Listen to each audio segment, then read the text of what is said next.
সন্তান ক্ষুধার্ত, তার কান্নার আওয়াজ আমি কবরের ভেতরেও শুনতে পাচ্ছি। এই দুনিয়ায় একটি শিশু কান্না করেছিল, আর সেই একই সময় কবরে তার মা যন্ত্রণায় অস্থির হয়ে পড়ে। একজন নারী দুনিয়া ছেড়ে চলে গিয়েছিলেন, তার দুধের শিশু মায়ের স্পর্শ না পেয়ে অসহায় হয়ে কান্না করেছিল। কবরের ভিতর ফারিস্তারা সেই মায়ের সামনে জান্নাতের দরজা খুলে দিলেন। জান্নাতের সুন্দর বাতাস বইছিল, চারদিক জুড়ে ছিল প্রশান্তি আর আলো।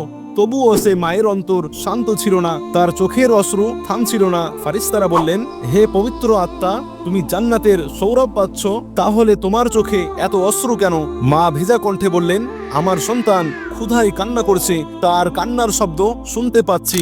হে আল্লাহ, জান্নাত আমার দরকার নেই, আমাকে শুধু আমার সন্তানকে ফিরিয়ে দিন। তখন আল্লাহ তাআলার আদেশ এলো, এই ফারিস্তারা, তোমরা সাক্ষী থাকো, আমি এই শিশুটিকে তার মায়ের চেয়েও 70 গুণ বেশি ভালোবাসি। আল্লাহ তাআলা একজন ফারিস্তাকে মায়ের ভালোবাসার সুবাস দিয়ে জমিনে পাঠালেন। ফারিস্তা যখন শিশুটিকে কোলে তুলে নিলেন, তৎক্ষণাৎ শিশুটি শান্ত হয়ে ঘুমিয়ে পড়ল।